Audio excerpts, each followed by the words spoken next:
Hello students, in this video we will discuss about the bryophytes part 2. In the previous video we have discussed about the general characteristics of the bryophytes. In this video we will discuss about the reproductive characteristics of the bryophytes and how they reproduce and what are the different type of sexual organs they will form. We will discuss all these things about the bryophytes in this video. Let's start our video. Hello students, myself Lake Narwal. Today we start with the bryophytes part 2. In this video we will discuss about only the reproductive characteristics of the bryophytes. Let's start our video.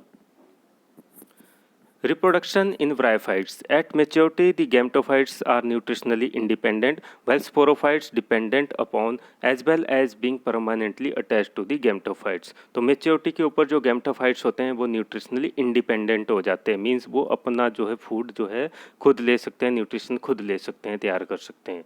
while sporophyte dependent upon as well as being permanently attached to the gametophyte. लेकिन जो sporophytes होते हैं वो dependent होते हैं और permanently attach होते हैं गैमेटोफाइट के साथ अपनी न्यूट्रिशन के लिए. Bryophytes reproduce vegetatively by tubers, गैमे, fragmentation etcetera. तो ये जो ब्रायोफाइट्स होते हैं ये रिप्रोड्यूस करते हैं वेजिटेटिवली ट्यूबर्स के थ्रू, गैमे के थ्रू और फ्रेगमेंटेशन के through. Male sex organ is called as antheridium. तो मेल सेक्स ऑर्गन जो इनमें रहता है वो होता है antheridium. Antheridium is made up of mass of androcytes enclosed by the sterile jacket. तो ये जो एंथ्रीडियम है ये मास होता है एंड्रोसाइट्स का, उसमें बनता है, उससे मिलकर बना होता है और एनक्लोज्ड होता है एक स्टेराइल जैकेट के द्वारा, मतलब कवरिंग रहती है उसके ऊपर एक स्टेराइल जैकेट की जो है एंड्रोसाइट के मास के अंदर, और उसके अंदर एंथ्रीडियम तैयार होता है. Each androcytes give rise to the biflagellate sperm male gamete. ये जो एंड्रोसाइट्स होते हैं ये बनाते हैं बाइफ्लेजिलेट स्पर्म को जो है, जिसको मेल गैमेट बोला जाता है, मतलब बाइफ्लैजिलेट होते हैं स्पर्म जो है ब्रायोफाइट्स के. Sexual reproduction is of oogamous type. तो इनमें जो सेक्सुअल रिप्रोडक्शन होती है वो oogamous टाइप की होती है, मींस कि जो मेल और फीमेल सेक्स ऑर्गन्स हैं वो जो है डिफरेंट साइज़ के होते हैं. मेल सेक्स ऑर्गन जो है स्मॉल साइज़ का रहेगा और वो मोबाइल होता है, मूव कर सकता है, मूवेबल होता है, जबकि जो फीमेल सेक्स ऑर्गन है वो लार्ज साइज़ का होगा और वो है मूव नहीं कर सकता है, इमूवेबल होता है, जिस कारण से इसको जो है oogamous टाइप की रिप्रोडक्शन बोला जाता है, जिसमें जो है जो मेल सेक्स ऑर्गन है स्पर्म वो जो है मूव करेगा toward the female sex organ eggs की तरफ, और जो है तब जाके उसमें जो है फर्टिलाइजेशन होती है. तो इस तरीके की फर्टिलाइजेशन जहाँ पर होती है उसको बोला जाता है oogamous टाइप की sexual reproduction. Now coming to next, इसमें जो है दिखा रखे हैं मेल और फीमेल सेक्स ऑर्गन एंथ्रीडिया और आर्केगोनियम की डायग्राम दिखा रखी है. प्रोटोनिमा के स्टेज को दिखा रखा है जो कि अर्लीस्ट स्टेज होती है मॉसिस की लाइफ साइकिल की, जो स्पोर की जर्मिनेशन के कारण जो है होती है. तो इसमें हम देख सकते हैं एंथ्रीडिया में बेसल स्टॉक है, स्टेराइल जैकेट है, ये बाहर की कवरिंग है, इसके अंदर अंदर जो स्पर्मेटिड्स जो हैं बन रहे हैं इसके अंदर. आर्केगोनियम में जो नेक कैनाल सेल हैं जो ऊपर वाले हैं, एग सेल्स को शो कर रखा है, जो नीचे जैसे दिखा रखा है बेंटर के क्लोज, और नीचे बेंटर को दिखा रखा है, साइड की जो वॉल है वो बेंटर है. Now coming to next, female sex organ is called as archegonium. तो फीमेल सेक्स ऑर्गन को जो है आर्कीगोनियम बोला जाता है. Each archegonium is multicellular flask shape structure. तो ये जो आर्कीगोनियम होते हैं ये मल्टीसेलुलर होते हैं, फ्लास्क शेप के जो है ये स्ट्रक्चर होते हैं. Its lower dilated swollen part is called as venter and slender elongated upper part is called as neck. तो इसका जो लोअर डायलेटेड पार्ट होता है और स्वेलन पार्ट होता है तो वो उसको जो है वेंटर बोला जाता है. जैसे हमने डायग्राम के अंदर देखा तो यहाँ पर आर्केगोनियम के अंदर ये नीचे वाला लोअर पोर्शन जो है ये वेंटर है, इसके अंदर जो है एग सेल जो है प्रेजेंट होते हैं.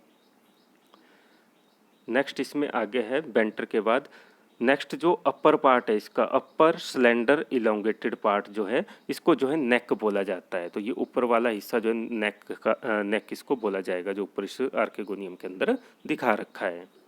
तो ये था जो है आर्केगोनियम के स्ट्रक्चर के बारे में. तो जिसमें जो है तो मतलब फीमेल सेक्स ऑर्गन है आर्केगोनियम, और आर्केगोनियम जो है ये मल्टीसेलुलर फ्लास्क शेप स्ट्रक्चर होता है, जिसमें जो दो पार्ट्स में डिवाइड होता है, लोअर पार्ट में और अपर पार्ट में. जो लोअर पार्ट है ये डायल्यूटेड और स्वेलन पार्ट होता है जिसको बेंटर बोला जाता है, जबकि जो अपर पार्ट है ये स्लेंडर और इलोंगेटेड होता है जिसको नेक बोला जाता है.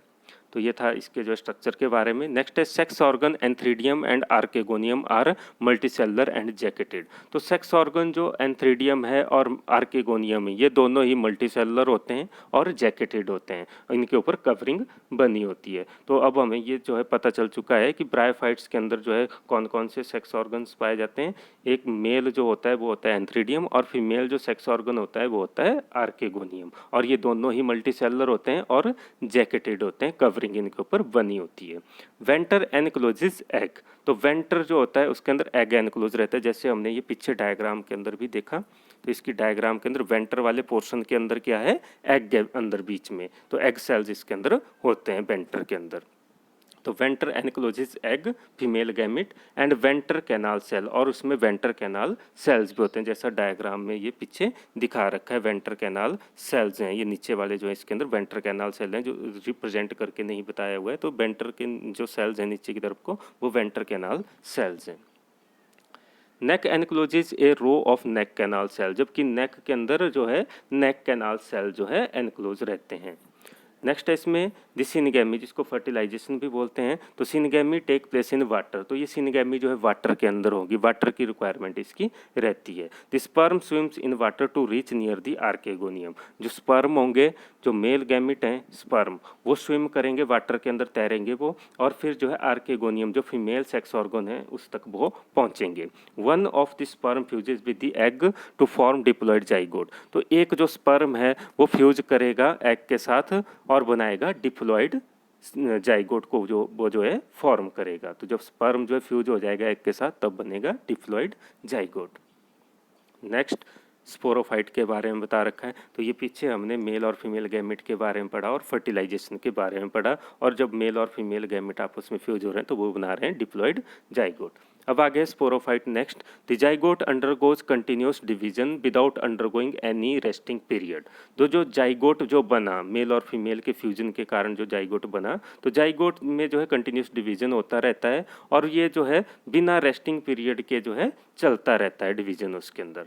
The developing embryo is retained inside the venter, और उसके कारण जो है जाइगोट में डिवीजन के कारण जो एम्ब्रियो बन रहा है, तो ये जो डेवलपिंग एम्ब्रियो है ये रिटेन इनसाइड द वेंटर, तो ये जो वेंटर है उसके अंदर ही, वेंटर सेल्स के अंदर ही ये जो है बनता है एम्ब्रियो। फिर it finally develop into the sporogonium, और फिर ये एम्ब्रियो से बनेगा स्पोरोगोनियम। तो एम्ब्रियो डेवलप हो जाएगा स्पोरोगोनियम के अंदर। तो मीन्स जो मेल और फीमेल गैमेट जब फ्यूज हुए तब बना जाइगोट। जाइगोट जो है उसमें डिवीजन हुआ, और उसमें डिवीजन होने के बाद बना एम्ब्रियो। ये सारी प्रोसेस वेंटर के अंदर ही चल रही है, और जो एम्ब्रियो बना, एम्ब्रियो फाइनली डेवलप हो जाएगा स्पोरोगोनियम के अंदर। इस तरीके से प्रोसेस जो इसके अंदर चलती है। द स्पोरोफाइट्स स्पोरोगोनिया आर पार्शियली और completely dependent upon the gametophyte. तो ये जो स्पोरोफाइट बने, तो ये जो है ये जो स्पोरोफाइट है, ये स्पोरोगोनिया भी इनको बोला जाता है। तो ये जो पार्शियली आधे अधूरे रूप से या जो है कंप्लीटली पूरे तरीके से जो है डिपेंड रहते हैं गैमेटोफाइट के ऊपर जो है अपनी न्यूट्रिशन के लिए। Sporogonium is usually differentiated into foot, सेटा एंड कैप्सूल। तो ये जो स्पोरोगोनियम है ये डिवाइड होता है फुट, सेटा और कैप्सूल के अंदर, ये जो है डिवाइड रहता है। Now coming to next, in Riccia foot and seta are absent. अब जो है रिशिया जो स्पीसीज है उसकी बात की गई है, तो रिशिया के अंदर जो है फुट और सेटा जो है अब्सेंट रहते हैं, उसके स्पोरोफाइट के अंदर जो है फुट और सेटा अब्सेंट रहेंगे। Capsule is embedded in the thallus, और जो कैप्सूल है वो जो है जुड़ा रहता है थैलस के साथ। In Riccia even the sex organ are found inside the thallus. Riccia के अंदर जो सेक्स ऑर्गन है वो भी जो है थैलस के अंदर पाए जाते हैं।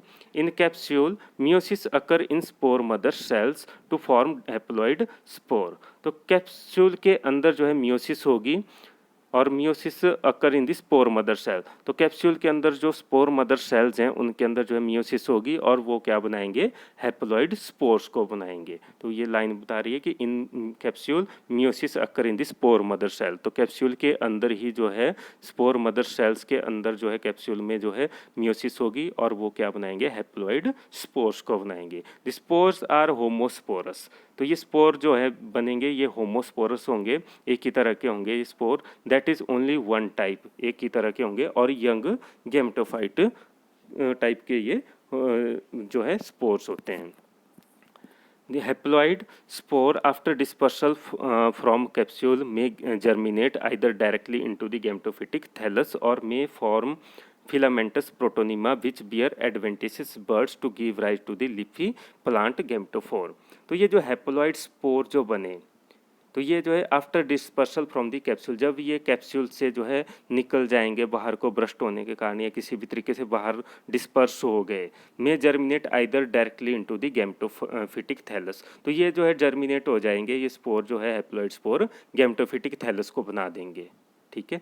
और जैसे कि रिसी और मार्केंसिया इसका एग्जांपल दिया गया है, तो उसमें जो है स्पोर, जो ये हैप्लॉइड स्पोर हैं, ये डायरेक्टली जो है डिस्पर्स होने के बाद जो जर्मिनेट हो जाएंगे गैमेटोफिटिक थैलस के अंदर और मे फॉर्म फिलामेंटस प्रोटोनीमा। या फिर दूसरा तरीका होता है इनका जो है कि ये फिलामेंटस प्रोटोनीमा को बनाएंगे विच बियर एडवेंटिशियस बर्ड्स, और इस प्रोटोनीमा में जो है एडवेंटिशियस बर्ड्स होंगी जो बनाएंगी to give rise to the leafy plant, और एक लीफी प्लांट को वो जो है तैयार करेंगे जिसको गैमेटोफोर बोला जाता है, लीफी प्लांट को। तो ये प्रोटोनीमा के बारे में हमने ये पीछे देखा था, ये है प्रोटोनीमा की डायग्राम जिसको हमने बोला था कि ये अर्ली स्टेज है लाइफ साइकिल की मोसिस की। तो इसमें जो स्पोर जो जर्मिनेट हो जाएगा और जर्मिनेट होने के बाद फिर ये जो है डायरेक्टली किस में कन्वर्ट हो जाएगा, डायरेक्टली एक थैलस के अंदर कन्वर्ट हो जाएगा, या फिर जो है ये प्रोटोनीमा स्टेज को फॉलो करके जो है ये किस में कन्वर्ट हो जाएगा, एक लीफी प्लांट के अंदर गैमेटोफोर को जो है बना देता है। तो प्रोटोनीमा एक स्टेज होती है स्पोर,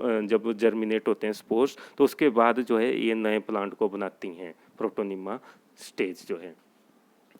तो ये था जो है इसकी रिप्रोडक्शन के बारे में, जिसमें हमने स्पोरोफाइट्स के बारे में भी पढ़ा और हैप्लॉइड स्पोर्स के बारे में पढ़ा कि किस तरीके से हैप्लॉइड स्पोर जो हैं जर्मिनेट होते हैं और कैसे जो है वो नया प्लांट जो है तैयार करते हैं। तो वो सारा हमने इसमें डिस्कस किया। That's all in this video. Thank you.